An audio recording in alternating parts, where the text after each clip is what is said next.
नसीहत वो सच्चाई है जिसे हम कभी ध्यान से नहीं सुनते, और तारीफ वो धोखा है जिसे हम हमेशा ध्यान से सुनते हैं। संघर्ष के समय कोई नजदीक नहीं आता, और सफलता के बाद किसी को आमंत्रित नहीं करना पड़ता।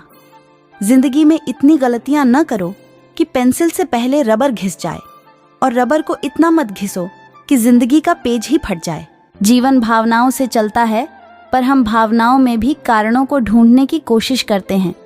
संसार को जानने का सबसे अच्छा उपाय यह है कि तुम अपने आप को जानो। सुन लेने से कितने सारे सवाल सुलझ जाते हैं, सुना देने से हम फिर से वही उलझ जाते हैं। अच्छे लोगों का हमारे जीवन में प्रवेश हमारे भाग्य पर निर्भर है, किंतु अच्छे लोगों के साथ हमारे संबंध चिरस्थायी रखना हमारे व्यवहार और कौशल पर निर्भर है। सब्र और सहनशीलता कोई कमजोरियां नहीं होती हैं, ये तो वो अंदरूनी ताकतें हैं जो केवल मजबूत लोगों में होती है। खुशनसीब वो नहीं जिसका नसीब अच्छा है, खुशनसीब वो है जो अपने नसीब से खुश है। अच्छे संस्कारों का निर्माण किसी बाजार में नहीं, बल्कि परिवार की देन से होते हैं। वक्त से पहले बोले गए शब्द और मौसम के पहले तोड़े गए फल दोनों ही व्यर्थ हैं। अच्छे व्यक्ति को समझने के लिए अच्छा हृदय चाहिए, न कि अच्छा दिमाग, क्योंकि दिमाग हमेशा तर्क करेगा और हृदय हमेशा प्रेम भाव देखेगा। हर कोई चंदन तो नहीं कि जीवन सुगंधित कर सके। कुछ नीम के पेड़ भी होते हैं जो सुगंधित तो नहीं करते, पर काम बहुत आते हैं। माँ बाप के साथ आपका सुलूक वो कहानी है जिसे आप लिखते हैं और आपकी संतान आपको पढ़कर सुनाती है। किसी की मीठी बातें और चालाकी को अपनी सूझबूझ पर हावी न होने दे। धोखे की खासियत यही है, ये यकीन के साथ मुफ्त मिलता है। जरूरी नहीं कि हर रिश्ता बेवफाई से ही खत्म हो, कुछ रिश्ते किसी की खुशी के लिए खत्म करने पड़ते हैं। राधा कृष्ण का मिलन तो बस एक बहाना था दुनिया को प्यार का सही मतलब जो समझाना था।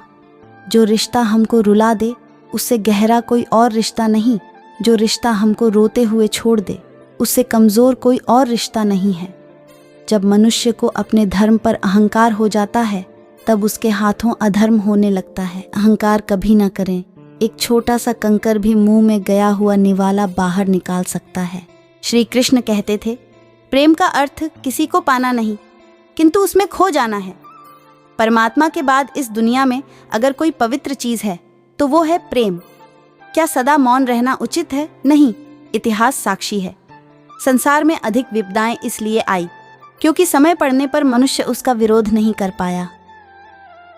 प्रेम एक ऐसा अनुभव है जो मनुष्य को कभी परास्त नहीं होने देता। प्रेम का दावा बहुत लोग करते हैं, लेकिन प्रेम की शक्ति उन्हें प्राप्त होती है जो बिना किसी भय के प्रेम निभाने का साहस रखते हैं। अगर किसी को सदा सदा के लिए खोना नहीं चाहते तो समय समय पर उससे दूरी बनाए रखना आवश्यक होता है। प्यार और तकदीर कभी साथ साथ नहीं चलते, क्योंकि जो तकदीर में होते हैं उनसे कभी प्यार नहीं होता, और जिससे हमें प्यार हो जाता है वह तकदीर में नहीं होता।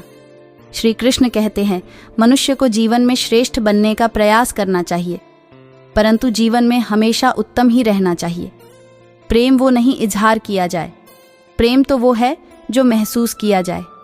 प्रेम वो नहीं जो पाया जाए, प्रेम तो वो है जो जिया जाए। कितना बेबस हो जाता है इंसान जब किसी को खो भी नहीं सकता और उसका हो भी नहीं सकता।